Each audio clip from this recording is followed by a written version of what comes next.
어서와. 세계지리는 처음이지? 상계고등학교 2학년을 위한 세계지리 수업 오리엔테이션을 시작하겠습니다. 내 생각의 크기가 내 세상의 크기다. 이 말에 선생님은 많이 공감하는데요. 세계지리 과목이 여러분의 생각의 크기를 넓히는데 큰 도움이 될 거라 생각합니다. 먼저 지리를 배우는 이유를 생각해 봅시다. 지리는 한자로 땅지의 이치 리자입니다. 즉 땅의 이치를 알아보는 학문이지요. 이치라고 하면 어렵죠? 왜 그런지를 알아보는 학문이라고 생각하면 됩니다. 지리를 배운다는 것은 땅 위에 일어나는 모든 일에 대하여 왜 그 지역의 특성이 그렇게 만들어졌는지를 따져보는 것이라고 생각하면 됩니다. 지리는 앞으로 여러분이 공간적인 관점에서 합리적인 의사결정을 할 수 있도록 돕는 과목입니다. 지리를 배운다라는 것의 코드를 설명을 해드리겠습니다. 제가 요즘 조나모 코치의 스터디 코드에 완전 빠져 있거든요. 선생님은 너무 궁금해서 유료 강의를 다 들어보았답니다. 다른 과목들의 강의를 들은 후에 저는 그렇다면 지리는 핵심 코드가 뭐지? 라고 생각해서 선생님이 생각하는 코드를 3가지 뽑아봤어요. 코드 1, 2, 3이 아니라 코드는 0, 1, 2로 구성이 되는데 그 이유는 코드 0이 코드 1, 2의 뿌리가 되는 아주 기둥이 되는 코드이기 때문이에요. 코드 0, 지리는 위치를 기반으로 한 지역성이 핵심이다. 이 문장이 지리의 핵심을 알려줍니다. 어디에 있는지 위치를 기반으로 해서 그 지역의 특성, 지역성에 대해 공부하는 것이 지리의 핵심입니다. 왜 이 땅이 이런 특성을 갖게 되었는가 하는 궁금증을 해결해가는 과정이지요. 예를 들어 노원구는 서울의 주거 기능을 주로 담당하는 특성이 있습니다. 아파트가 참 많지요. 왜 주거 기능을 담당하게 되었을까요? 그것은 지가 때문입니다. 서울로 사람들이 모여들게 되니 중심부는 복잡하고 지가가 너무 비싸져서 외곽으로 주거지를 이동하려는 수요가 있었고 80년대에 택지가 개발되면서 많은 아파트가 건설되었죠. 그 지역이 그런 특성을 갖게 된 이유들이 있습니다. 그 특성을 위치를 기반으로 학습하는 것이 지리의 핵심입니다. 코드 1번. 지역성은 자연적인 특성과 인문적인 특성이 있습니다. 지역의 특성을 보면 산, 강, 바다, 기온, 강수, 바람 등 사람이 만들지 못하는 자연적인 특성이 있습니다. 그리고 사람들이 살아가면서 만들게 되는 종교, 인구, 도시, 자원과 같은 인문적 특성이 있습니다. 지리는 자연적 특성과 인문적 특성을 모두 배우는 과목입니다. 코드 2. 지역성은 지도, 사진, 숫자, 그래프로 나타내며 공간적 범위에 따라 달라질 수 있습니다. 지리 교과서에 보면 정말 많은 지도와 사진, 그래프가 나옵니다. 이것은 그 지역의 특성을 나타내고자 하는 자료들이지요. 이런 자료를 활용하여 문제가 출제됩니다. 그런데 이러한 지역성은 공간적 범위, 즉 스케일에 따라서 달라집니다. 이것은 뒤에서 자세히 설명하도록 할게요. 지리는 위치를 기반으로 한 지역성을 학습하는 과목인데 지역성은 자연적 특성과 인문적 특성이 있고 지도, 사진, 숫자나 그래프로 표현된다. 여기까지 이해가 되셨나요? 그러면 이제 우리는 지리 중에서 세계지리를 배우는 이유에 대해서 알아보겠습니다. 교육과정에 명시된 세계지리 과목의 성격을 한번 살펴보겠습니다. 1번, 세계화, 지역화의 흐름에 대한 거시적인 이해. 거시적이다 라는 단어가 포인트입니다. 지금 전 세계가 하나의 문화권이 되는 세계화가 진행이 중이고 그 흐름과 동시에 지역의 특성이 살아나는 지역화도 함께 진행이 되고 있습니다. 이러한 흐름을 거시적인 관점, 즉 큰 시각에서 살펴보는 것이 중요합니다. 2번, 세계 여러 국가나 지역의 특성의 다양한 차이에 대해서 공부하는 과목입니다. 지역성을 배우는 것이 지리인데 그 범위가 세계 여러 국가나 지역입니다. 이러한 지역들의 자연적 특성, 그리고 인문적 특성을 배우게 되며 지역마다 다양한 차이가 나타남을 배우게 됩니다. 3번, 이러한 지역성 차이로 인해 공존을 위한 협력, 그리고 차이로 인한 갈등이 나타남을 배우는 과목입니다. 협력의 예로는 문화 교류, 스포츠 교류, 정치적 협력, 경제 블록, 국제적 선언, 기후 협약 등이 있고, 차이의 예로는 영유권 확보, 자원 분쟁, 지역의 통합과 분리, 종교나 민족의 차이, 오염물질의 국제적 이동에 따른 갈등 등이 나타납니다. 종합해보면 세계지리란 세계의 흐름을 거시적으로 이해하며 세계 여러 지역의 지역성의 다양한 차이에 대해서 이해하며 그 차이로 인해 협력과 갈등이 발생하는 것을 배우는 과목입니다. 그러면 세계지리를 통해 우리는 어떤 역량을 키울 수 있을까요? 그것은 바로 다양한 삶에 대한 공감적인 이해를 할 수 있다는 겁니다. 그것을 바탕으로 글로벌 리더십의 함양, 그리고 개방적이고 민주적인 가치 및 태도 함양, 세계의 공존과 번영을 모색할 수 있는 안목의 함양을 이룰 수 있습니다. 즉, 우리가 세계지리를 다 배우고 나면 이러한 역량들을 갖출 수 있다는 것입니다. 세계지리 교육과정 문서에 또 적혀있는 세계지리 과목의 목표를 함께 읽어보겠습니다.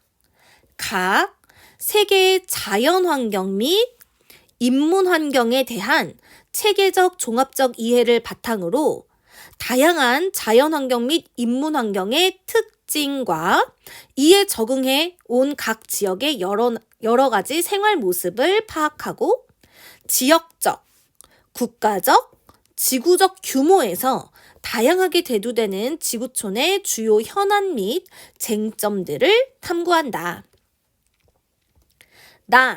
세계 여러 국가 및 지역의 지리 정보에 대한 수집과 분석, 도표화, 지도화 작업을 바탕으로 주요 국가나 권역 단위의 지리적 속성 및 공간적인 특징을 비교하고 평가한다.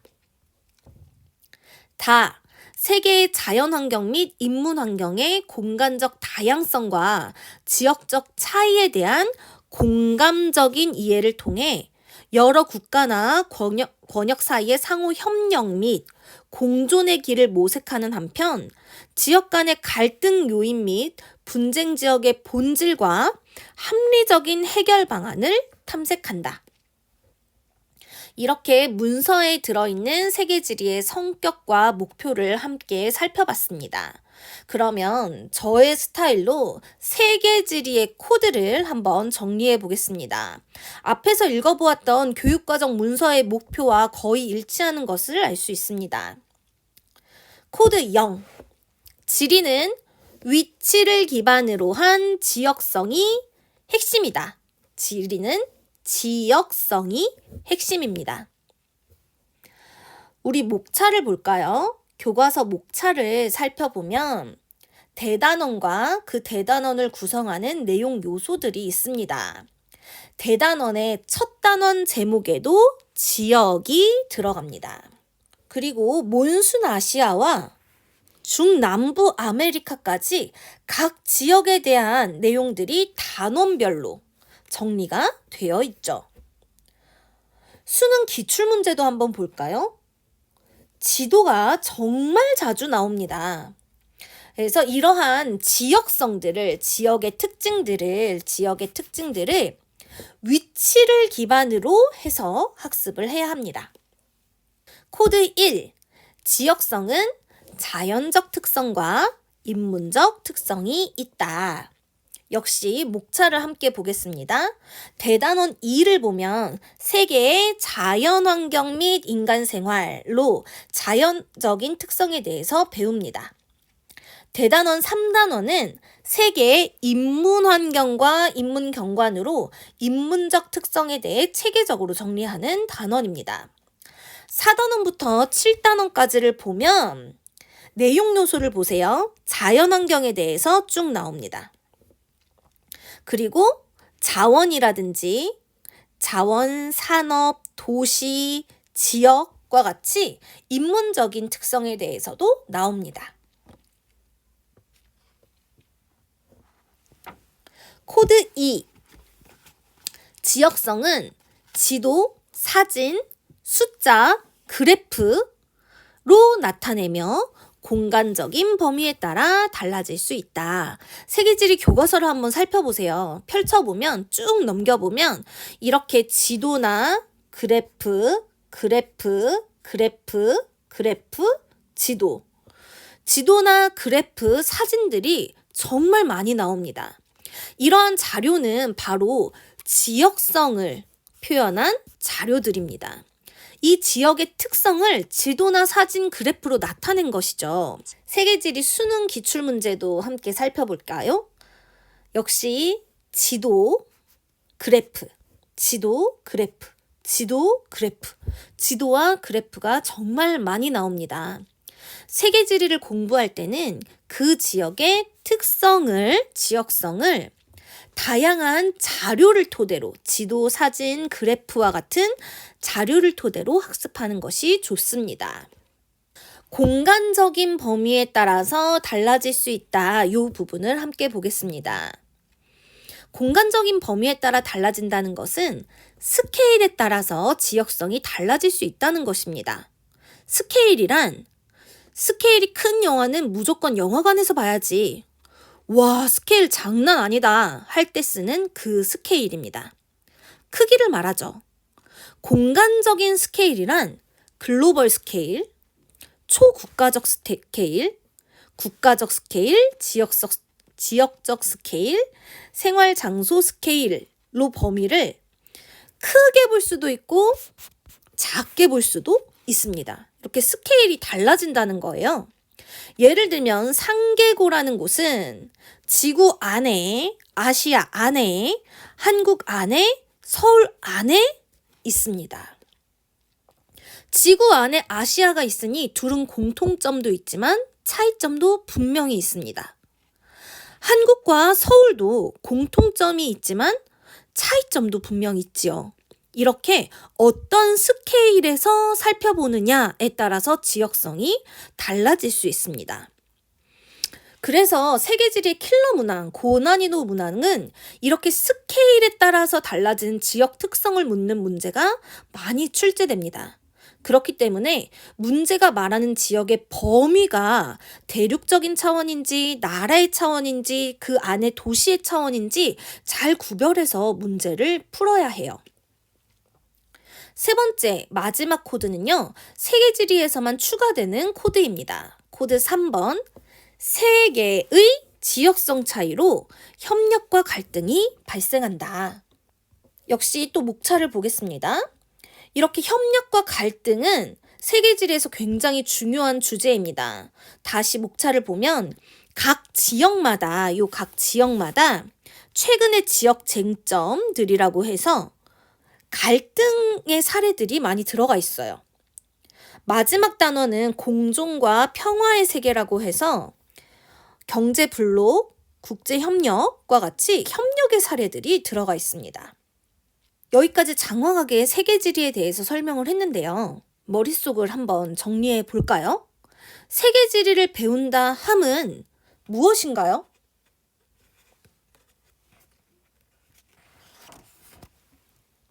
가장 기본이 되는 것은 위치를 기반으로 지역성을 배운다 라는 것입니다. 즉 코드 0번입니다. 오늘 배운 내용 중에서 꼭 기억해야 하는 것은 바로 이것입니다. 세계지리는 위치를 기반으로 지역성을 배웁니다. 어떤 지역이요? 세계의 지역이요. 어떤 특성이요? 자연적 특성과 인문적 특성이요. 그 특성이 어떻게 표현된다고요? 지도, 사진, 그래프요. 그래서 우리는 이런 것들을 배워가게 될 거예요. 1년 동안 세계 지리를 잘 배워서 글로벌 리더십, 개방적 민주적 태도, 글로벌 문제를 해결하는 안목을 함께 키워보면 좋겠습니다. 오늘은 세계지리 과목의 성격에 대해서 설명을 했고, 다음 시간에는 세계지리 수업이 어떻게 진행될지, 어떤 수행평가를 하는지, 수업 진행과 평가에 대해서 오리엔테이션을 한 번 더 할게요.